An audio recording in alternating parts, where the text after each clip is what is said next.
तुम लोग किस दुनिया में जी रहे हो मुझे तो नहीं पता, लेकिन मैं एक बात बता दूं कि आज लाखों लोग एआई का यूज करके डॉक्यूमेंट्रीज फिल्म्स बना रहे हैं, जिससे वो लोग लाखों व्यूज बटोर रहे हैं। एंड शायद आप लोगों में से कुछ को पता भी नहीं हो कि एआई डॉक्यूमेंट्रीज बनता कैसे या क्या होता है।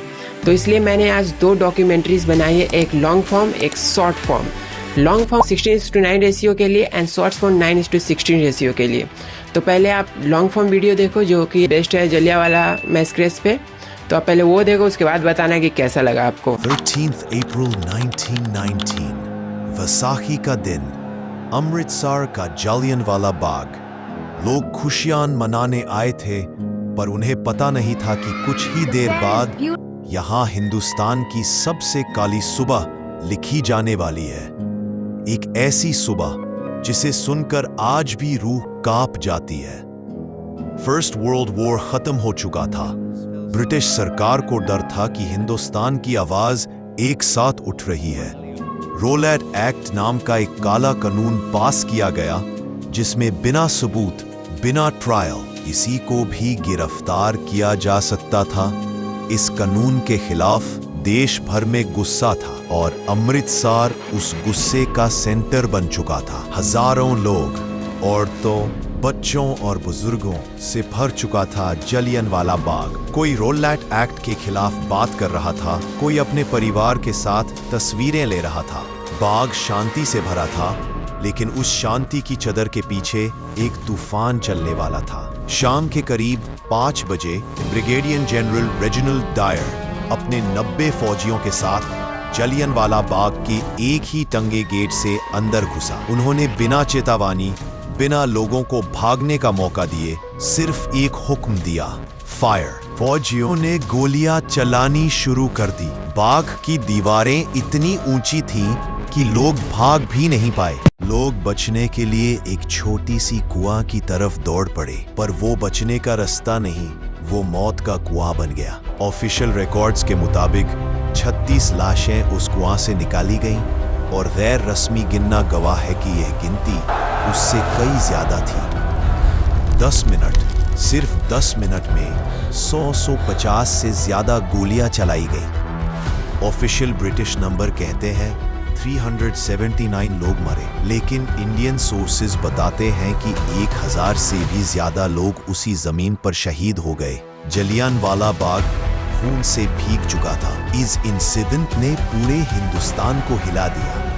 गांधी जी ने ब्रिटिश राज के खिलाफ नॉन कोऑपरेशन मूवमेंट शुरू कर दिया और जनरल डायर इतिहास के पन्ने पर हमेशा के लिए द बुचर ऑफ अमृतसर लिखा गया। जलियांवाला बाग सिर्फ एक ट्रेजेडी नहीं, ये एक याद है, एक आवाज है, एक दर्द है, जिससे हिंदुस्तान कभी नहीं भूल सकता।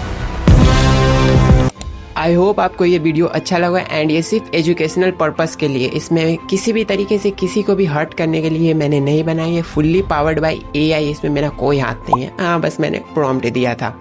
सो अभी मैं दूसरा वाला दिखाता हूँ, शॉर्ट फॉर्म, जो एक 100 वाला है। वो आप देखो, उसके बाद बताना कि दोनों में से कौन सा अच्छा लगा। बिहार का एक ऐसा किला जहाँ लोग अंदर तो जाते हैं लेकिन सब वापस नहीं आते। रोहतासगढ़ फोर्ट, एक ऐसा राज जो सदियों से चुपचाप अपने अंदर कुछ छुपाए बैठा है। बिहार के रोहतास डिस्ट्रिक्ट में स्थित लगभग 1500 साल पुराना, इंडिया के सबसे बड़े और सबसे मिस्टीरियस फोर्ट्स में से एक रोहतासगढ़। इसका एरिया इतना विशाल है कि पूरा फोर्ट एक्सप्लोर करने में 2 से 3 दिन तक लग जाते हैं।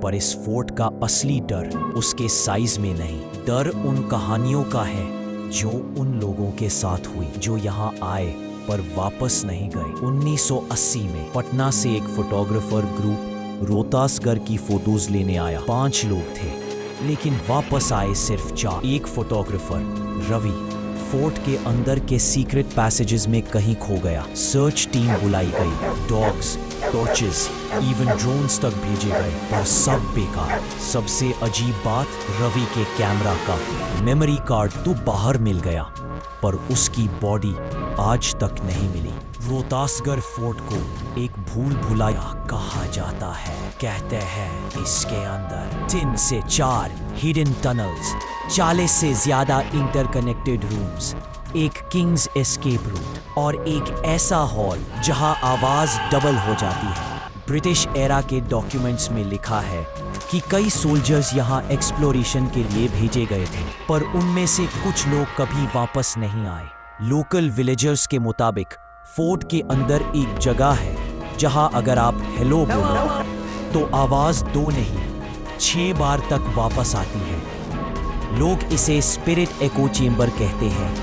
रात के समय कुछ लोगों ने वहां फुटस्टेप्स सुनाई देने का दावा किया है, जैसे कोई चल रहा हो, लेकिन जब देखा जाए तो वहां कोई होता ही नहीं। ये सिर्फ फोकलोर हो सकता है, पर लोगों के डर में कोई कमी नहीं। 2012 3 स्टूडेंट्स पिकनिक के लिए रोहतासगढ़ आए। फोर्ट एक्सप्लोर करते करते वो एक पुरानी सी सीढ़ी से नीचे उतर गए। मोबाइल नेटवर्क नहीं था और शाम होते होते वो पूरी तरह से लॉस्ट हो गए। अगली सुबह विलेजर्स ने उन्हें पहाड़ी के दूसरे साइड पाया, थके हुए, डरे हुए, और सबसे अजीब, उन्हें याद ही नहीं था कि पूरी रात वो कहाँ थे। उन्होंने सिर्फ एक बात कही, We kept walking but the walls kept repeating.